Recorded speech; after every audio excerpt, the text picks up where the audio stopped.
Happy Monday, everyone. Welcome back to another live stream. Find out why my name is showing up on there. They keep updating StreamYard. It's wonderful, but I don't need my name up there the whole time. Good Lord. There we go. All right. Sweet. Well, how's everyone doing? I see a lot of you guys have already jumped into the chat. Oscar wins the day for first comment in the chat. Oh my word, this entire thing is different. What the heck happened to my, it's not normally blue. I don't know what's going on. They did an update to StreamYard, which lets me stream vertically as well. I need to play with that more before I get into it. But good morning, Carl. I did not go to any of your recommendations when I was in New Orleans. I was just in and out real quick. I ate 2 meals there. But the shop I was at, he grabbed some po' boys from this place that I guess a roast beef po' boy. It was one of the top rated in the nation. It was fantastic. And the shrimp po' boy was also freaking amazing. It was really good. But what is a po' boy? If anybody knows what is distinctive about a po' boy that makes it better than different than a sandwich? It was like a sandwich on a hoagie roll. I'm probably going to offend somebody by saying that, but please tell me the distinctive nature of a po' boy. Anyway, and then we got Matuba hopping in saying, hey, let's see what else we got. Yep, we've got it in both of them. Kevin, what's happening? It is indeed Monday, Oscar. All right, so let's just jump right into it. And as always, ask questions if you got them. Actually, let's do some housekeeping stuff first. Giveaway. If you've not already registered, I think everyone that's at least has commented on the live stream has registered. But if this is your first time hopping on, doing a giveaway for a free color profiling. I will come out to your shop, your house. A lot of you folks work out of your house, but whether it's a small little desktop machine or a big production printer, I'm going to come out and I'm going to profile your machine. I'm also going to film. That's part of the caveat is you got to let me film while I do it and basically show what I do, the process I go through when I'm profiling in a shop. So enter the giveaway. We are doing the drawing on the live stream on December 15th. So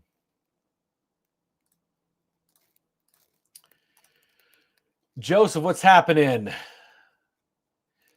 We did see each other at the show, didn't we? Yes, we chatted for a bit.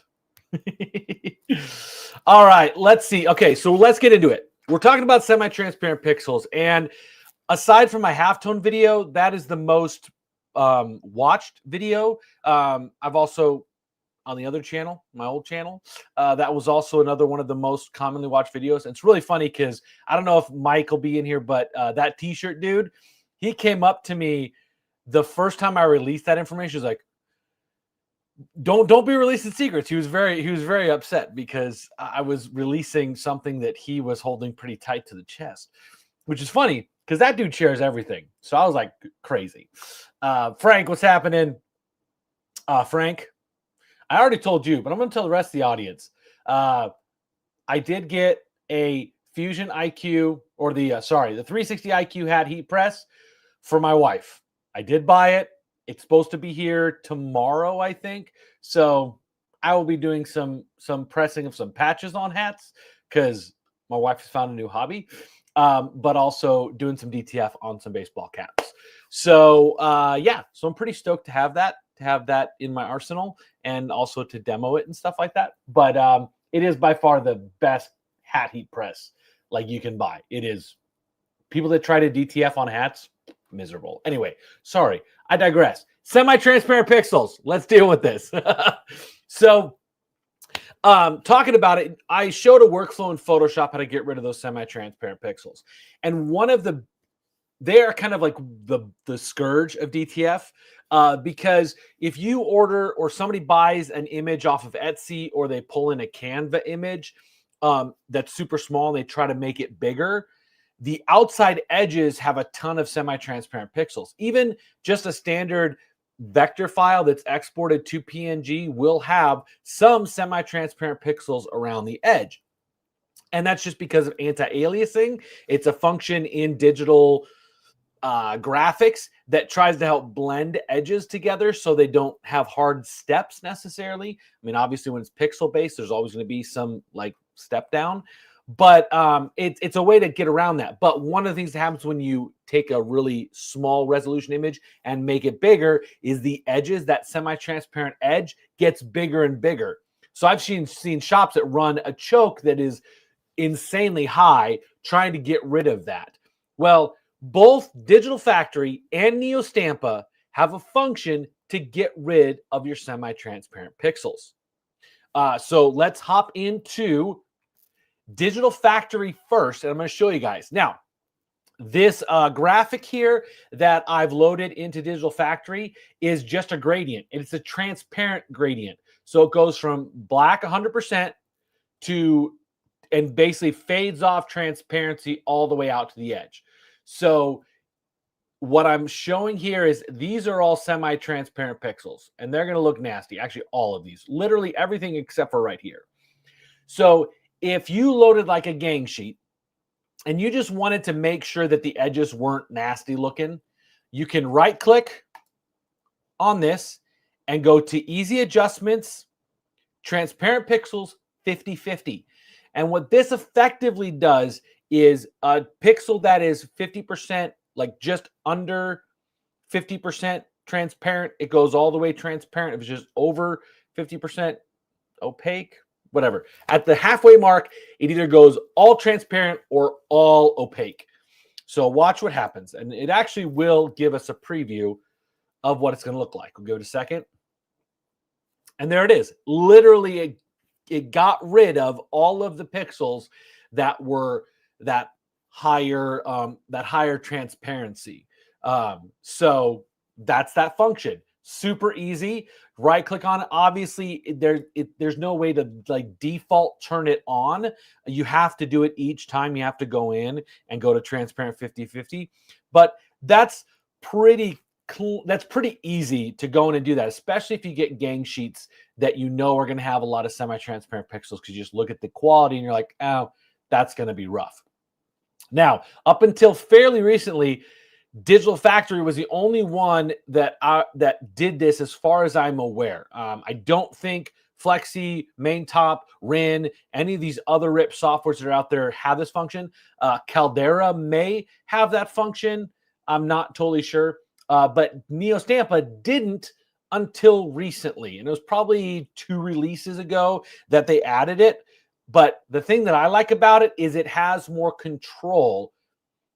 If you guys know, I'm kind of a control freak. And if I don't have the ability to adjust my setting, I don't like it. So in Digital Factory, I can't choose a different point at which to adjust this.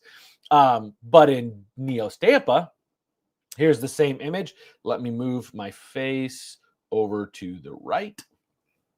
Okay, so same thing. We've got a all the way opaque to transparent. It is in the right under transparency controls. And it's this color opacity control. And 0 is effectively the 50/50. So watch what happens. Boom. It does almost the exact same thing as Digital Factory did. It cuts it off at almost the exact same point, as you can see. Now, I do see some, a couple little pixels that get like, I'm not sure why that happens like that. But honestly, when it comes to a full gang sheet, you might be doing this too. Yeah, it's a little more diffused here, which is kind of nice. But when it comes to a gang sheet, you really just want to do 50/50 and call it a day. But let's say you do this in Digital Factory and it cuts off more than you want, like because it's a really bad image from Etsy or Canva and it cuts off more than you want. In Digital Factory, you cannot do anything different. In NeoStampa, you can change. So you can move this slider up. You do have to uncheck it and then recheck it, but watch that point at which it's doing all opaque, all totally transparent moves. So you actually have some ability in NeoStampa to finesse this. So this is actually a fairly common complaint or issue that I got from people when they were wanting to or considering a switch to NeoStampa was the inability to do this. And well, now you can. So, and again, I love it because you can actually control where it cuts it off. So obviously most of the time you just want to be at the 0 mark and call it a day. Oh, that was cool. I didn't have to click off of that. Let's see. Oh, sweet. So it did up. It's just when I use the slider, it doesn't update. If I punch in a number and hit enter, it's updating automatically. Sweet. But yeah, so this allows you to do those adjustments. But if you're just doing like a gang sheet, throwing it in there and just want to make sure it knocks out any semi-transparent pixels, just do the 0 on this and the 50/50 on Digital Factory. And that's going to get rid of a lot of those semi-transparent pixels. So it's going to basically assure that you don't have any semi-transparent pixels causing a white border around your image. So it is super helpful. Yeah, I love that NeoStampa added that. Digital Factory's had it for a while, but it's a way to deal with those semi-transparent pixels when you don't have Photoshop or you don't want to put every single file through that short workflow. But for your stuff you're printing in-house, do it in Photoshop. You have a lot more control and finesse over what's actually happening with your image and a better preview of what's happening with your image. So, Coleman, what's happening? And we got Jonathan in the chat as always. Good to see you. But yeah, so if you guys have any questions, get them in the chat. I knew this today was kind of a short one because it's not hard. I just showed you the function and we moved on with our lives. If you guys have questions, let me know. Next week, I don't believe I will be live streaming at all next week. I've got a pretty packed week and I'm going to be on the road on Monday. So I don't think I'm going to stream next week. But as far as my schedule looks like, I should be able to stream every other Monday for the rest of the year. So I think we're going to miss next week, but we've got plenty of other videos coming out. I don't know if you guys saw the Beach Willet DTF that I released on Thursday with the flip-flops or the fins. Did not work so great. Luckily, I didn't pollute the ocean. But we got five videos all on that subject. So wetsuit, hat, flip-flops, towel. So definitely check those out. Those are going to be releasing every Thursday through till they're done. And then I'm also working on some short videos, basically like little quick tip videos, similar to like this topic today. It doesn't need much of a full video other than just like, here's how you do this, here's what the function is, and move on with your life. And there's a lot of like little tips and tricks and things that I've picked up and seen at shops that I like to share. I just haven't had a good vehicle to share those. So I think I'm going to start doing those on maybe Tuesday or something like that. So even though I won't live stream next week, there should be some videos coming out. And yeah. Did I stir up any questions with this stuff today? I don't know if you guys saw, there was on the forum, on the forums, I see a couple of your questions. I'm going to answer them in just 1 second. If you guys saw, let me see if I can pull this up. Did you guys see the massive head strike that somebody shared on the forum? It was brutal. Let me see if I can show you guys. Like, it hurt my soul looking at it. Now, of course, I can't find it. Doggone it. Well, it was painful. It was like all crinkled up next to it. I'm like, oh my goodness, it's crazy. All right. Yeah, I thought I could find it real quick, but I couldn't.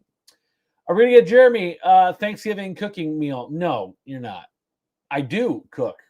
And if you actually go Google, I'll ask my dad, you'll find some YouTube videos I made at one point showing some cooking stuff. I did a pulled pork. I did some biscuits. I did some car stuff. So I probably not get a live stream of me cooking. Just it's kind of chaotic, but Coleman, it's a great idea. I might be working on something. All right. Nice. Congratulations. Get those gang sheets up there, baby.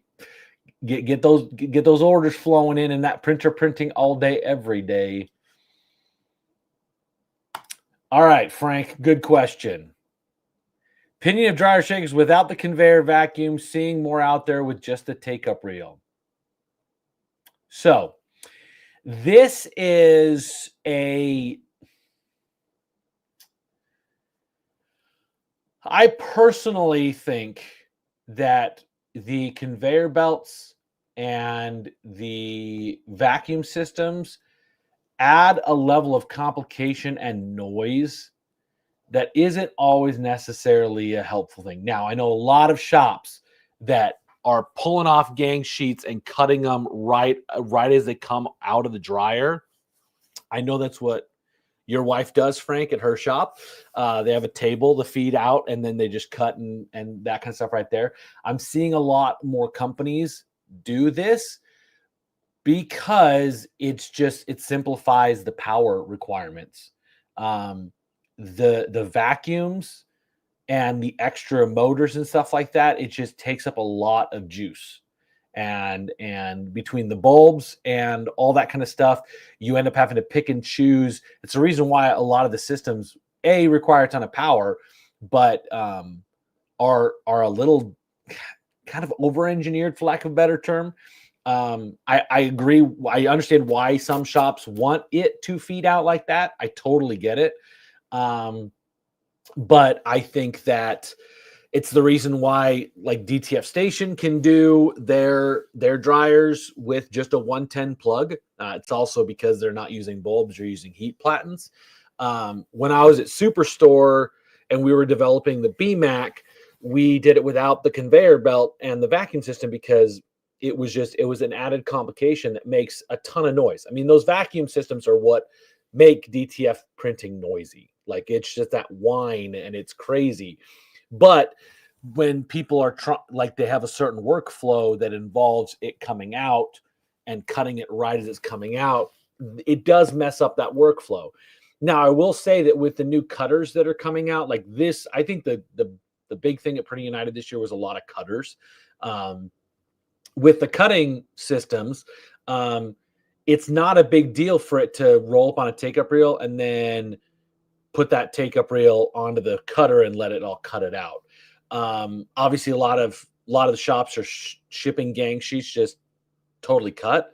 I also know that some shops are adding an option to cut out all of the graphics out of the gang sheet for a certain fee, a couple pennies or something like that per image. And that is a big moneymaker for some of those shops in that they can offer that little add-on that doesn't take any extra work for them aside from like packaging them up and stacking them together. So I understand why people want the conveyor belt with the vacuum system on it. I totally get it. It's there's less film waste because you're not having to put a certain amount of it through the system to get started.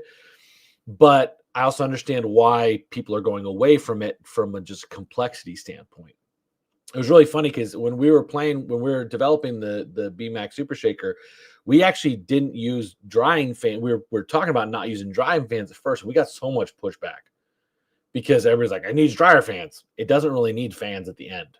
You let it cool for like a second or two outside of that conveyor or outside of the oven. Like when it just comes out the end here, it doesn't need much to cure. So, or to cool off to where it's safe. So my opinion is depends on your workflow. I totally get why people want the conveyor, but I also totally see why a lot of companies are going away from it. Follow-up question, Miro or Seismo? So the Seismo is their older generation stuff. It's DTF Station. This is the Miro 13. They have the Miro 16, they have a Miro 24, they have a Miro 36 if you have an Epson printer. But the Seismo is their older generation that used the heat lamps, like the bulbs, like everybody else was doing. And they have a conveyor system on the Seismo. The Miro, they don't have a conveyor system. They use a heated plate, not bulbs. So you get a lot more even heating. It's one of the reasons the dryer is so much shorter on those 24-inch Miro, is because instead of curing from the top down, it's curing from the bottom up. So all that glycerin works its way out a lot quicker. And so you're able to cure stuff completely a lot quicker. So the footprint of the Miro stuff is a lot smaller than it is with Seismo. But if somebody still has the Seismos available, Frank, and you're like, you guys still want to do the thing where you cut it off as it's coming out, that would be a better option from that standpoint. But again, that's an older gen, and so they're not using those radiant heat lamps. They're using a heat platen below. And actually, I wonder if I can actually get this off. Let's see. Because I know this lifts off. So right there, that's the heat platen on the bottom side of the guide plate. Ooh, and all the electronics are right there. I've never actually pulled that off before, but when I was cleaning it the other day, it moved, and I was like, "Oh, this is serviceable." So they use a heated guide plate. It uses less energy, and it's also a way better way to cure than bulbs from on top, because that's doing a radiant, where this is actually a contact heating. So it's a lot better. So let's see. I'll tell you real quick. What I'm cooking for Thanksgiving this year is a smoked turkey and mashed potatoes. Those are kind of my two big things. I smoke a turkey in my smoker, bacon, butter, chef's kiss. It's fabulous. Shoot me an email, Kevin, but I think you've got, last time I checked on your list of stuff, you had a lot of the right things, but auto circulation. Frank, thank you for questions that are controversial. No, I'm just kidding. There is no circulation system out there that I think is really good. They all kind of suck for one reason or another. The ones that have the auger systems, they dirty up your powder real quick, because any kind of system that uses gears and stuff like that needs some kind of lubrication, like some kind of oil or grease or something like that, and that can cause debris to get into your powder. Also, those things will heat up, and so every system that I've seen that has the auger setup, at some point they just quit using it because it failed. When we were developing the Super Shaker, there was an attempt to do an air recirculation setup. I think there's a way to do it, but the problem was that the air compressor used a lot of power to kind of get it to cycle through. So I think there's some ways to do recirculation with like compressed air. The one problem you run into is the potential of kicking up a lot of that dust, which you don't want to do. So it's like this balancing act. And so I think most everybody has decided it's not worth the energy trying to figure that out. So I don't, the only recirculation systems I see are the auger ones, and I don't like them personally. Like I said, every shop that I've seen with them, they stop using them at some point. So the vertical, I thought the vertical had a vacuum system. Does it not have it? Because you normally with the vertical, if you have a vacuum system, as soon as you get to the first vacuum, you can stick the film on there and then have it carry it the rest of the way through. So that's what I always did, like on the old mongooses and stuff like that, is I would get the film to the vacuum section, put it on there, turn on the vacuum, and then let the rest of it print out and let it drop down, put the powder in, and then ran it through. So I was really only losing like 12 to 18 inches, probably closer to 18 inches. And a lot of times those were where I was putting my nozzle checks anyway. So I would check to see if you can put it on there with the vacuum before you run it over the top, because I know those vertical ones do waste a pretty decent amount of film for sure.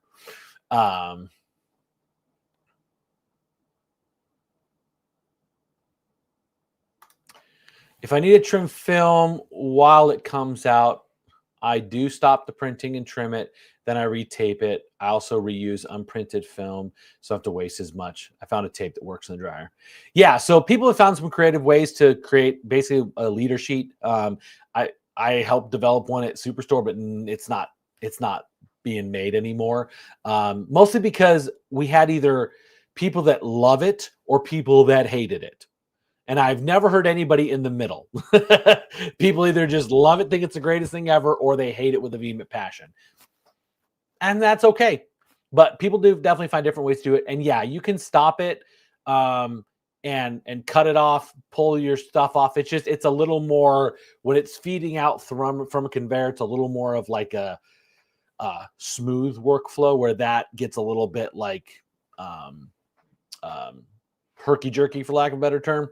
I mean, it messes up the flow that you have going sometimes. And a lot of shops, it's all about flow. Flow is what helps them be really, really efficient. And no, honey, I did not tell them we're hosting 30 plus people. We are. It's going to be great. We're having my side of the family is in town. All of my siblings, except for one. I have 5 siblings. All of them but one are going to be here. And pretty much all of them have some amount of kids. 2 is most of them. But my older sister's got 3, and they're bringing some like fiancés. And then my son's fiancé is coming. It's going to be a party. It's going to be crazy. All right. Should come to Alabama and we'll get some of the best barbecue you've ever had. Now, I'm happy to try it. I try barbecue every time. Like, I've gone through Kansas City and tried to cut barbecue in a couple different places. I make some pretty good barbecue.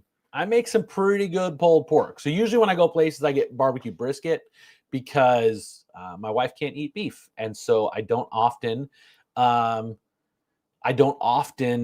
get beef at home because it just takes too much. You guys are talking to my wife. Yes, Coleman speaking my language. Oh, that's right. He should be a fiance. Sorry, I get a little distracted. My niece is not actually engaged yet. It's boyfriend, longtime boyfriend. Should probably be engaged. I say that only just because they don't watch this stuff. Oh man, you guys are getting out of control. Tri-tip and salmon. I have smoked salmon before. Love it. Yeah. Okay. And we've digressed into food conversations. Now, if you got a DTF question, feel free to ask it. But I'm also happy to talk food too. You know, that's what I love it. I got an outdoor kitchen just outside my door right over there. I got a smoker. I've got a pizza oven. I got a Blackstone, and I've got a Weber charcoal grill. And I have a sous vide inside. So all sorts of good things. Oscar, powder grain size. Good luck. Now, let me explain that. Everybody says 80 to 200 micron. Everybody says it. Fine or medium. Yeah. So here's the thing. Every powder will say 80 to 200 micron, and they're wildly inaccurate. And I know because we've tested, and I have looked at it under a microscope, and we have checked. Really, the only way, and one person's fine is another person's medium. There is no standardization whatsoever.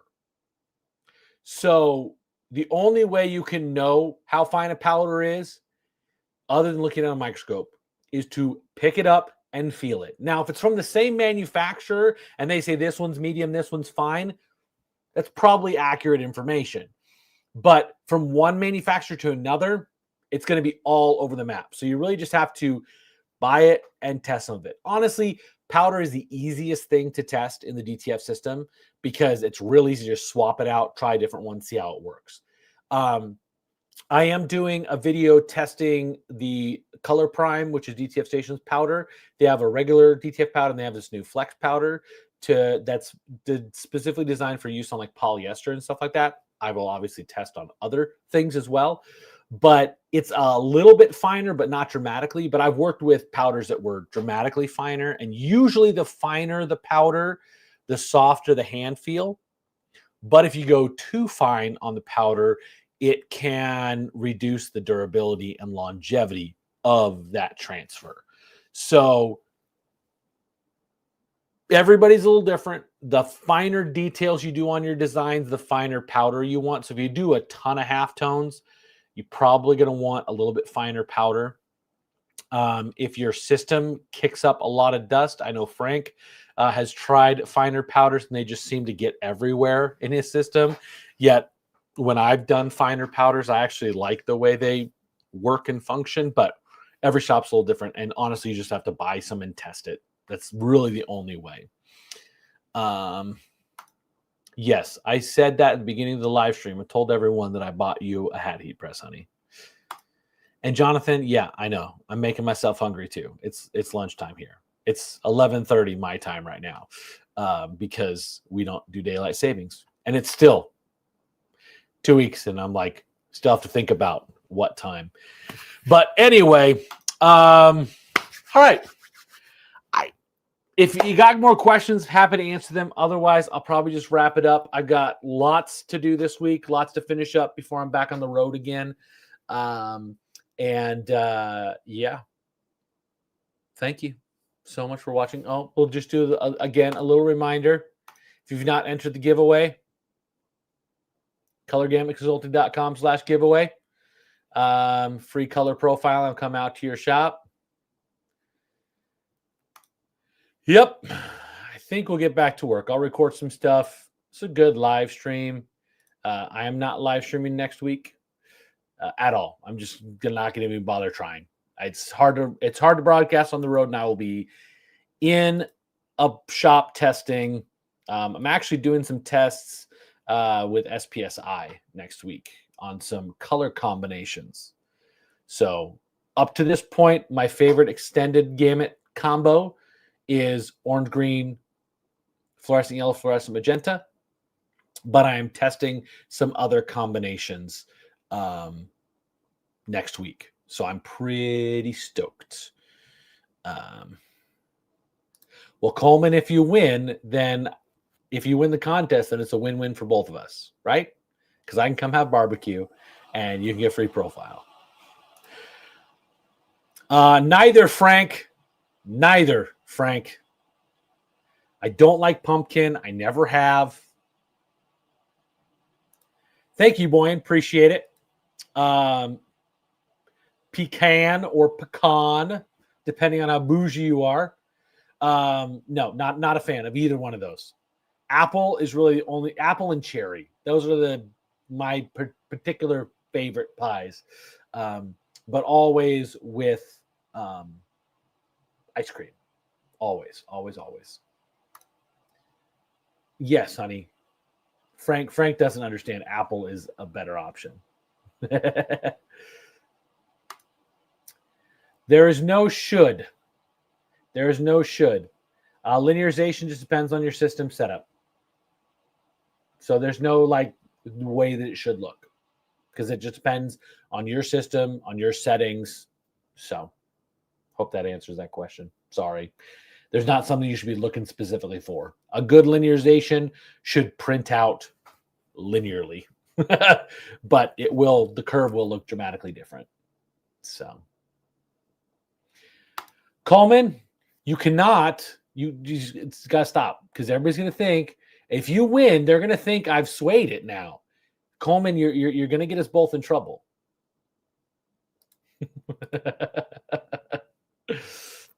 Pumpkin bread. Boy, we have definitely I agree. That's good. I really like a nice cinnamon crumble on the top. That's also pretty freaking good, but I will take anything apple pie related, honestly. All right, you guys have like completely divulged, like digressed into food world, except for Carl. Carl's trying to keep it like still DTF related, but that's okay. It's fine. I don't mind. It's totally fine. But yeah, if you do want to, Coleman, you're not. If you know what, Coleman, if you don't win, and you got to pay me to come out, there's going to be an extra charge because you invited my wife, and now she feels like she has to come. I'm just saying.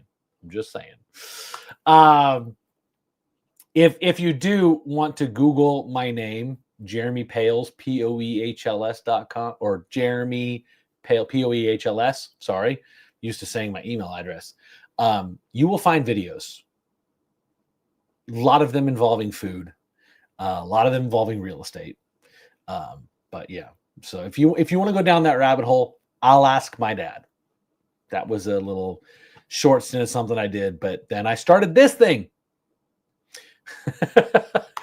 Frank, you sound like a kid. They're like, the chat is arguing who started the digression. Anyway, I appreciate you guys. Love you. Like I said, will not be on next week as I'll be out on the road on Monday. So I will see you guys on the Monday before Thanksgiving. And then we should be good through the rest of the year. Live streams every single Monday. Tune in. Same bat time, same bat channel. 1 o'clock Eastern, 10 a.m. Pacific. And if you're in Europe, probably like 6 o'clock at night, something like that. But anyway, I appreciate you guys. I'm going to officially sign off now. If somebody jumps on with another question, too bad, so sad. Thank you guys so much. Hope you guys have a great week. And we'll see you the Monday before Thanksgiving. Bye.